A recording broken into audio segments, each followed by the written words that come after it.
Thank you guys for tuning in to the You Own the Experience podcast, the podcast where we focus on the people experience in the staffing and recruiting world. In this episode, we interview Mr. Adam Conrad, the Chief Experience Officer and founder of Great Recruiters, a platform that is looking to improve the reputation of individual recruiters at your agency, as well as making it easier to find those ratings and reviews online. Adam shares the story about how he founded Great Recruiters. It's a very interesting one, as well as talking about his experience of being a staffing industry vet and one of my personal favorites, Fanatical Friday. Check it out, and please remember to rate or review wherever you listen to this podcast. And here we go. What is going on, everybody? It is your host of the You Own the Experience podcast, Mr. Robert Mann. How's everyone doing today? With me, I have the Chief Experience Officer and founder, I make sure I got that right, by the way, Adam, Mr. Adam Conrad. How's it going, man? Yeah, it's going well, Rob, man. It's Rob Mann. Look at that. Thanks for having me on. Excited. I appreciate that. And with my last name, I often make fun of people or try and be a dork and dad joke about my last name. So it's not that weird.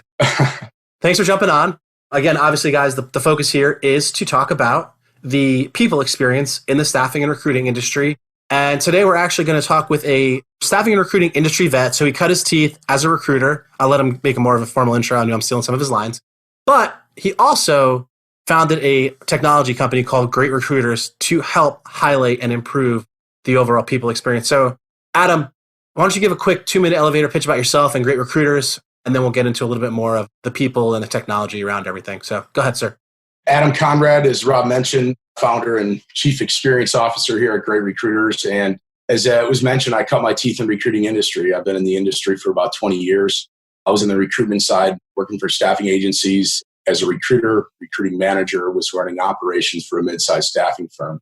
You know, I left that career. It was a great career. I loved it. And I left to start Great Recruiters really for, the single purpose of, I think the industry is plagued with a poor reputation. And, I always go back to you Google recruiters are, and the top results are like evil, liar, waste of time.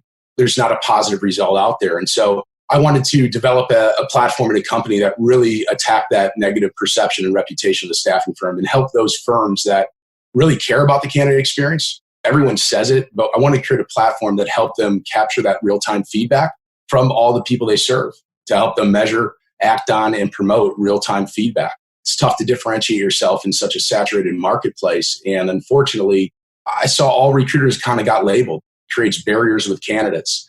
And so I wanted a way for our clients to really be able to differentiate themselves and not only say that they care about the candidate experience, but to truly be able to demonstrate it. This kind of leads immediately into our first question. So let's just kind of jump in and we can keep digging into this. I'm a big Sir Richard Branson fan. And you know that the quote that you always see on LinkedIn, like the CFO asks, what if we train our people and spend all this money on them and they leave? The CEO says, but what if we don't and they stay? So in your experience in the staffing space, thinking solely as a staffing head and recruiting head, is there training that you saw that worked or the way that you treated your internal staff? I'm more focused on the people experience, right? So like internal staff also falls in there. Does the saying hold true? If you treat your people well, you train them well, does that reflect the experience? And obviously, maybe both heads will have an opinion on this. To me, it starts with core values, right? You need to have established core values as an organization. Staffing is in the people business. I can't think of an industry that has such a profound effect on people's livelihoods, right? I mean, if you think about what a recruiter does, it's a game changer. It can change people's lives. And unfortunately, I see a lot of firms that treat it as a very transactional industry. And I think that's why it gets a bad rap. We can go into all the reasons why it's become transactional. But for me, I think that when you hire people that are people first individuals, you don't have to train them. They're there because they want to help people. And I see those being the most successful recruiters out there. Self-fulfilling prophecy. So hiring, making sure that those people have the core values. And then also maybe, is there something that you look for when you were hiring or when you were looking or when you're seeing recruiters that are stars on Great Recruiters that are standing out? Personality traits, character. What is it? What's that secret? What I see is recruiters, I think, who really get it, they don't put their agenda first, right? And I always used to say, you need to put the persons that you're servicing, their agenda first. And so folks who lead in with, I have a job, are you interested? No, okay, it's a closed door conversation. I think kind of feed that transactional mindset that I think gives a bad reputation. For me, it's premature for me to talk to you about a job if I don't know who you are as an individual. You are much more than just a set of skill sets. You have cultural needs, you have other needs outside of just what you do professionally. And that really goes with alignment into the clients that you're going to be placed. And that alignment needs to be there. But if you're not asking those questions, what's your value? I always just said MVVP. What's your motivators, your value, your differentiators, and your purpose? You need to understand that about an individual before you can really know that you're going to have a strong alignment on a job. I'm going to throw something that I experienced personally into it. So when I started in the staffing world, doing locum tenens staffing, sometimes you don't talk to the people at the hospital. You're talking to like a third party in between the hospital and us as a third party vendor to staffing. And so I could ask these questions. But a lot of the times I was like, hey, and I was more transactional because I had to be. I didn't know anything about the site besides the volume, the trauma level. I totally understand that. Maybe that's why sometimes I didn't really connect with being in a staffing seat, because now I get to talk to staffing people and have these much more deeper conversations and build relationships with partners like I have with you. And it's not really about business. It's really about just, hey, let's improve this experience. I definitely was more transactional to start in my career, to be fully transparent, just because you're going to staff a 300-bed hospital that's a level 1 trauma in New York City that has 50 beds, and you are never going to talk to the medical director. The only person who is going to talk to the medical director is maybe the national salesperson for your company or the account manager who's ground level for you. So when I started a conversation, obviously I'm just selling time, trying to get them to say, hey, I am interested in that. Let's talk more. But I would always have the account manager who actually had that ground level, boots on the ground. Now I'm thinking about it. We always had him talk to that candidate to talk culture and what the hospital is about. And I think that's an alignment. So I was just thinking about that because I was so transactional. I think most are. I mean, when you start, right, you don't have experience. A lot of times you don't have knowledge of the industry. Like me, I was green. I was out of college. I was still in college, actually. And so you don't know what to do. I mean, I remember my first time, my training consisted of, here's a job order. Here's a stack of resumes. Call these people and ask if they're a fit for this job order. And I didn't really realize it at the time. And as I reflect back, like, what value did I provide in those conversations? And I think as we kind of talk about where the industry is going in automation, that transactional mindset, technology is going to take care of that. Human beings are here because it's making the connection, it's having that conversation. And so my first 2 years in the industry was that. I was disenchanted. I personally didn't like where I was going, and I ended up landing at a great firm that put candidates first. And that's when I really learned the power of a relationship. So when I trained recruiters, I told them, hey, look, every connection, everybody that you talk to is a potential opportunity. It might not be today, but start making those connections. And I look back at all those people I talked to my first 2.5 years where there were nobody I could go back to because I didn't have a relationship with them. And I ended up finding that when I put people first, their agenda above my own, opportunities just kind of came out of nowhere. I had a candidate become a hiring manager, right? Called me first and said, you know what? This is the kind of person I want to help me fill jobs. I had people that came referral sources that I never placed, but they knew that when they put somebody in my hands, they were going to have a great experience. That goes so far. And it's not something that's taught because I think it's a mindset that comes down from leadership in the firm of, do you want to be high transaction? Like you mentioned, like, let's just go grind it out. Or do you want to look at the bigger opportunity of saying each of these relationships is an opportunity, maybe not today, but longer down the road? Number one, thank you for validating that I wasn't the only one to experience that. No. The firm that I worked at was not necessarily like that. There was a lot of people with really great relationships that I was observing, but you come in, you got those big eyes. You're just like, I don't know what to do. I think this is what I'm supposed to do. And I had come off 8 years of teaching high school. So maybe not the most ideal person to go in there and learn, but I learned, and it was definitely a great experience. And I think if you can sell, or if you can be an SDR or a BDR or a recruiter on the front lines, you can do anything, because it's all about, like we've been saying, building that relationship and focusing on that. And the thing that helped me the most was once you wrap your head around recruiting, someone tells you, hey, just start to think about where that person is, what room they're in, what they're doing when you're talking to them or when you get them on the phone. You're more candidate focused. You're like, okay, hey, I know you're in the hospital. This is what I have. If you're interested, call me back. Let's talk about it more. Then you build the relationship. But you always, like a sales job, you got to sell time first, get them interested, and then make sure that you can bring them in. So, and part of the issue that I see is, everyone talks about the candidate shortage, which I totally get. But there's a lot of great candidates out there, and they're being absolutely bombarded by, hey, I've got this job, I've got something, I've got this. And it's like, what does a recruiter do to really stand out and differentiate themselves. There really hasn't been anything. Great recruiters can help with that because it's all around being able to take word of mouth to say, hey, look, this is what other people think about working with me. But when you look at it from the way we digest information, I can tell you what I'm going to do. I can tell you everything. And those words are going to be forgotten tomorrow. What's not going to be forgotten is the way I made you feel. That's going to get carried through. So it's not just the people I place, but your brand is on the line every time you pick up the phone. Every recruiter that calls a candidate, I always say this, if you have a poor experience, they're going to blame the firm. They're going to say that's a bad firm. If you have a great experience, they're going to say Rob's awesome. And they're going to remember it because it feels so much different than what they're accustomed to. And so I think that when you go candidate centric first and you position it that way, you have to be genuine. You have to want it. You can't just force it. But it's amazing what happens and how those conversations start to flow and the amount of information that you can gain by just having that casual conversation, humanity. To kind of reiterate your point, one of the things I would do as I was becoming more savvy was, so locum tenens, there's like 100 plus firms now, right? It's one of the fastest growing markets, but locums is not far behind in terms of growth, right? So doctors would put their email address and their phone number on a job board, and every firm in the world, including all like the hospitals, had access to those boards. And so like, could you imagine, you put your phone number and email out, if they did that at midnight the night before, and then by 7 a.m., there would be people bombing them. So what I would do is I would wait. If I wasn't there like at 6 a.m. and message them, I would usually say, hey, I'm a recruiter. I don't care if you work with me, but take your phone number, if that's your cell, off that job board because you are going to regret it for the next 48 to 72 hours. I'd say you want to filter everything through email. And I would email them that. And I would say, hey, I don't care if you work with me or not, but as a personal consideration to you. And then I would probably get 30 or 40% of those people message me back at least and say, thank you. And then start to have a conversation. Whether I had a job for them or not, didn't really matter. But I would always kind of go out of my way and be like, listen, I don't want to be you right now because you put your cell phone number on a website. But that's exactly what we're talking about. Like, it's such an impersonal thing. They just bombed the person. I didn't always place those people and they didn't always call me back, but I always felt better just being like, I don't want to be that person who has a million phone calls and every recruiter in the world calling them. So I made sure that I did that, whether or not they were going to work with me or not. And kudos to you. I mean, what you did is what we just talked about. You put their agenda, you put their needs above your own. You weren't like, I need to fill this job. You're like, hey, man, I want to give you a heads up here that you're going to get bombarded here. I can imagine that right there, right off the bat, they're like, that's different. This is somebody that's looking out for me. And it's not something they're really accustomed to when hearing from recruiters.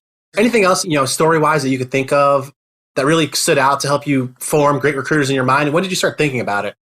Yeah, what's funny? I took a much needed break. I really hadn't, taken much vacation. I'm always been a grinder, and I was on a vacation. I was just disconnected. And, a series of events happened throughout my vacation where I received timely feedback or solicitation for feedback. And it made me think more about my experience there. And then what hit me was at the end of my trip, one of the bartenders who I got to know a little bit, he said, hey, would you mind letting me know how I did? And he handed me a business card. And on the back of the business card was a link to a personal review for him on one of the travel sites. And I went right there. Why aren't we doing this right now in the recruitment industry? And so from there, I think that the idea blossomed. I'm a passionate person, right? And it was something that I just thought it's so needed in this industry. You look across all these other industries, feedback is commonplace. Reviews are commonplace. All of that is there. And we said it a lot in recruitment. Everybody promised it. I've been through a lot of websites and read a lot of websites, and a lot of them all say the same thing. But there really wasn't a way to demonstrate that. And I felt a real strong need to really provide that. And so that began my journey of building great recruiters. Awesome story, right? A lot of good things happen when you have free time. They say go take a walk, right? If you're stuck. So your brain can, well, number one, long story, but we're pretty primal beings. So walking is our natural state. And that's when we think. So definitely make sure you guys are walking at least some part of the day and not listening to music or chit-chatting. Like think, or you can listen to music. We got to think. Now I'm off my soapbox. Pretty great story.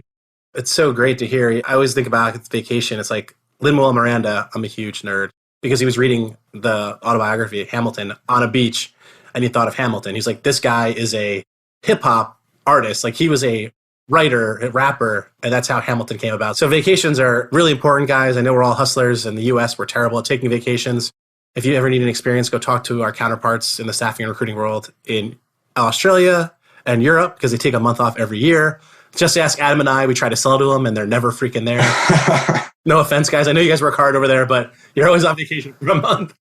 Transitioning from there, I think that's awesome. You build great recruiters. Maybe take a step back. When you were in the staffing role, what technology were you using to improve the experience or to bridge the gap and make the people experience better for everyone? So part of my role there is I was over our whole tech stack. I was over our delivery and processes, and we had started a feedback loop. Several of the companies that we worked with, we were always pushing them to make the experience really personal, right? I can think of friends of ours, they had an automation platform. It was awesome. Give a shout out to our friends there at Earfish by Bullhorn now. We were an early adopter, and they brought something that was like bottom of the funnel. How do we help churn? And one of the things that we talked about was like, I want this to be personal. I want this to be personalized outreach. So that was one of the ways that we started with the engagement side. And then we had a pretty robust kind of feedback loop. We always believed that first impressions were lasting impressions. So every single person who had a pre-screen or that preview call would receive a survey through a survey platform just saying, hey, how'd we do? And so we put those mechanisms in place and always felt that the only way you can really measure how great you're doing or where there's opportunity for improvement is to ask the people you serve. And far too often, I think a lot of firms are only focused on the people they place. And it only represents a very small percentage of the people that are hitting your brand every day, that are having conversations. And for me, I felt it was really important to understand through that journey what people thought. And it created a lot of opportunities for us to make changes. So we did it a difficult way through a survey. It was manual. It wasn't integrated. And so, I think a lot of that experience went into the design and the ease and simplicity of how we're doing it with great recruiters.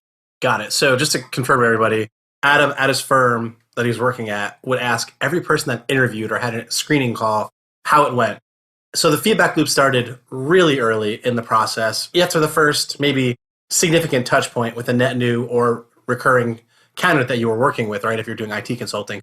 And maybe just to highlight this, the feedback loop that creates is going to make it so much easier for you guys to drive best practices for your recruiters and to help train them.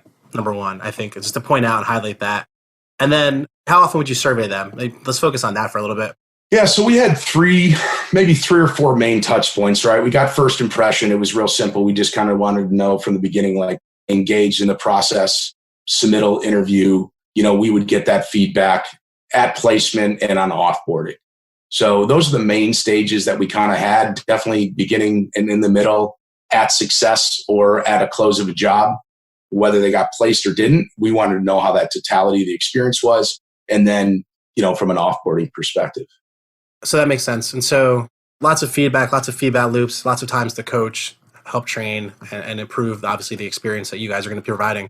Yeah. And in that, when you're servicing other people and you know that there's an opportunity for them to provide feedback, you're much more conscious of how you're handling that relationship and conversation, right? You might not be as quick to get off the phone. Even if it's not a great fit. I mean, sometimes you get on the phone, you're like, this candidate just isn't what we're looking for. But if you can still create a great experience, that's an opportunity that we saw to drive referrals. And at least when they left, they had a positive experience about that brand. So those are the things that we did. And for me, it was a great catalyst to make sure that our folks were always putting their best foot forward. We all have tough days, and it's like, look, the person on the other line might be looking for a job, whatever it is. We don't know their situation always. And so they deserve to be treated with a lot of respect. And I think when you know that the survey or the review request is going to go out, you're always conscious of that. And it's a good thing. It helps the behavior of your recruitment team, and it helps ensure that what you're saying from an experience standpoint is received well from the candidate perspective. So if you operate in a vacuum, you can do whatever you want. For the rest of us in the real world, where there's reviews, right, like great recruiters, or whatever your firm is doing for reviews, you don't have to be doing it. You can't operate in a vacuum. It drives best practices. And number one, if you're a recruiting person or a staffing person, you like people. And so that's going to show anyway. So you're not going to be that person. But we all have bad days. And you got to put that smile on and come in with a positive attitude, because that is always the one thing that you can control. when you're on the phone with someone or talking to someone or engaging with someone, right? You could be having the worst day in the world, but you still got to put that smile on. Or just tell them, hey, I'm having the worst day ever. I can't talk to you right now. Let's reschedule. And I want to be on a really good mood when I connect with you. I mean, I think what also happens, to get feedback on yourself is really, it can be intimidating. And what we hear time and time again is the recruiters really appreciate it. It goes so far. One, the recruiters don't get the accolades they deserve. They're grinding. I'm not taking vacations, right? You're hammering. It's like, you got a placement. Okay, what's next? And so when you're getting that constant feedback, you know that even when you're not getting the win from a placement perspective, you're making a difference. And on the flip side, if there's an issue that comes up, if you're not taking that to heart and saying, okay, is there something I could have done better? What could I do to improve? That's not the experience I want to create.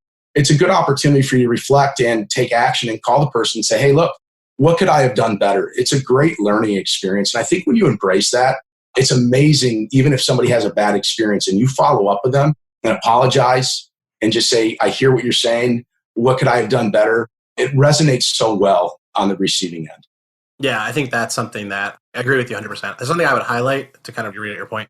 At Herefish, when I was selling Herefish and talking about sending surveys, you would see, and this is something that I experienced too, and I'll go into that, but if you send a survey at the end of the first week and it's a 1 out of 5 or 0 out of 10 or whatever, very low score, and you call that person immediately and ask them like, hey, I'm sorry this didn't live up to your expectations.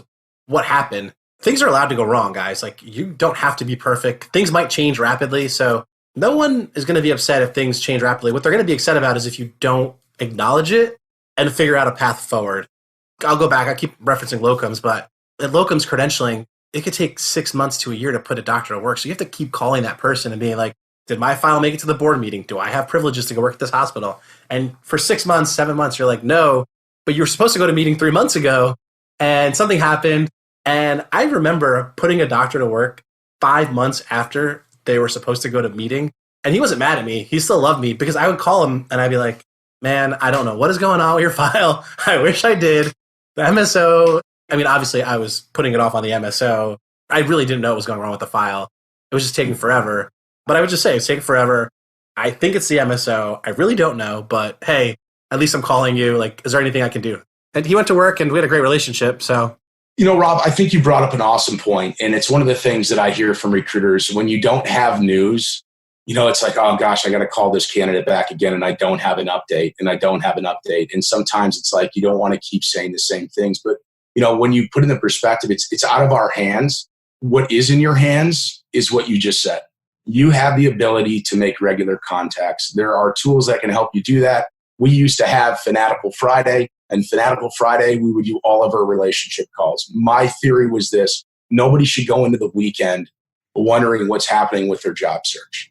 And even if it's an email or a touch base or a text, it's such a simple thing and it goes so far in setting that expectation. Hey, look, you're never going to go into the weekend not knowing what's going on. Even if I don't have an update, I'm going to let you know. You're not going to be left wondering.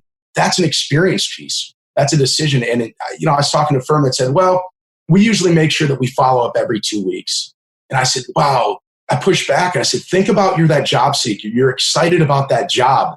3 days can seem like an eternity. And you're talking 2 weeks to wait to hear back from a recruiter. It's way too long.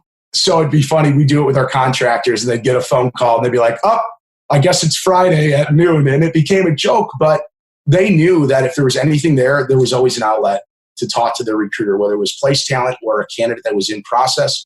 We didn't leave the week without touching base with everybody. So spot on that you were doing that. I think it's the responsiveness. What we see from review data is responsiveness is one of the number one things that candidates complain about. I didn't hear back. I didn't know what was going on. I had a great first conversation and then they just dropped off the face of the earth.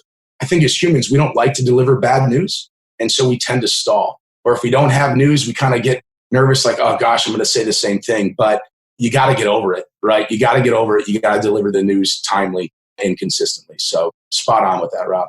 Yeah. And I think to kind of reiterate the point, one of my things that I did to nurture my funnel was every first Monday or every first day of a month, like usually the Monday of the month, I would call anyone that wasn't submitted.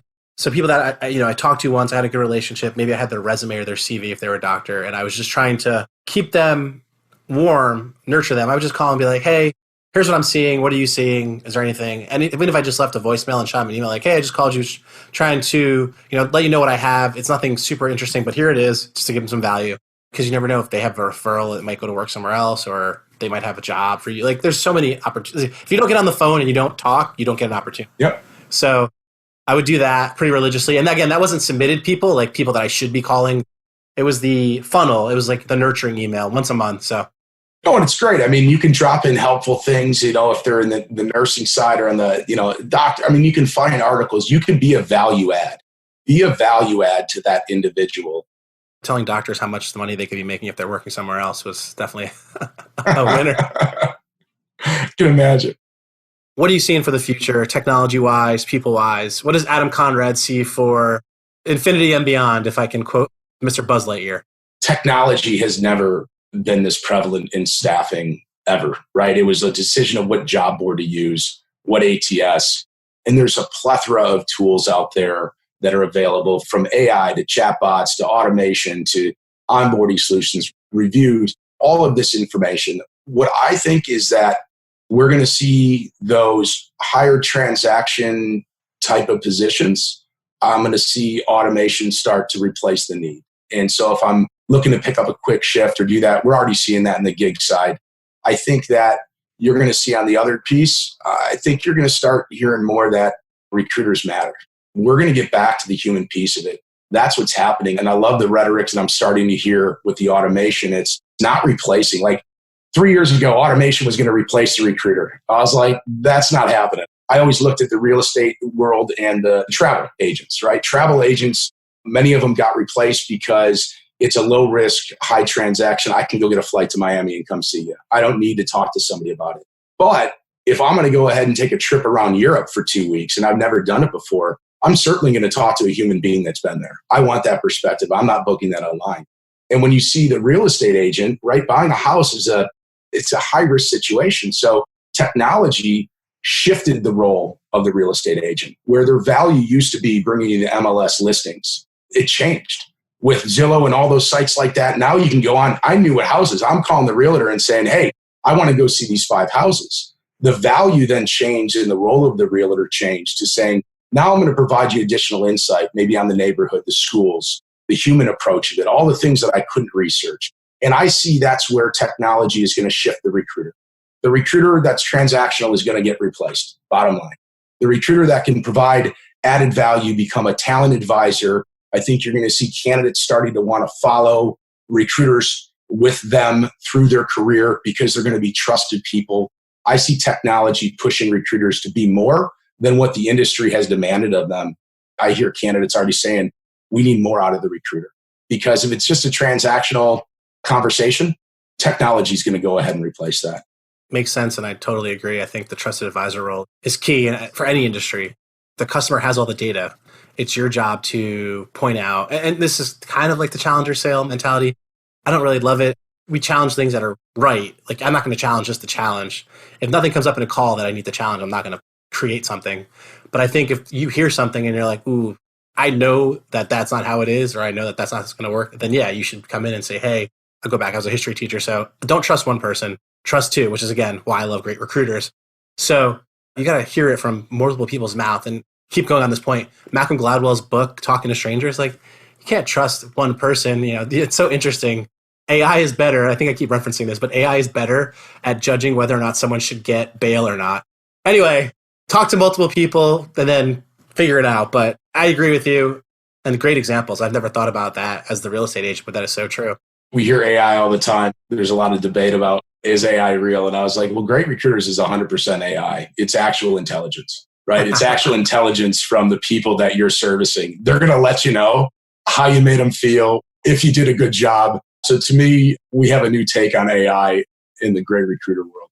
Got it. I love it. I'm going to reference that for sure. All right. Well, Adam, how can people find you? How can they find out more about Great Recruiters? And then obviously, I hope people want more about Fanatical Friday as well, because that's pretty awesome. No, that's great. You can find me on LinkedIn, Adam Conrad with Great Recruiters. You can email me directly at adam@greatrecruiters.com. And obviously, you can check out the website if you want to do a little bit more research on us at greatrecruiters.com. Thank you so much. I hope everyone has a great day. Thank you to our sponsors, EmployeeStream, Staffing Hub, and great recruiters.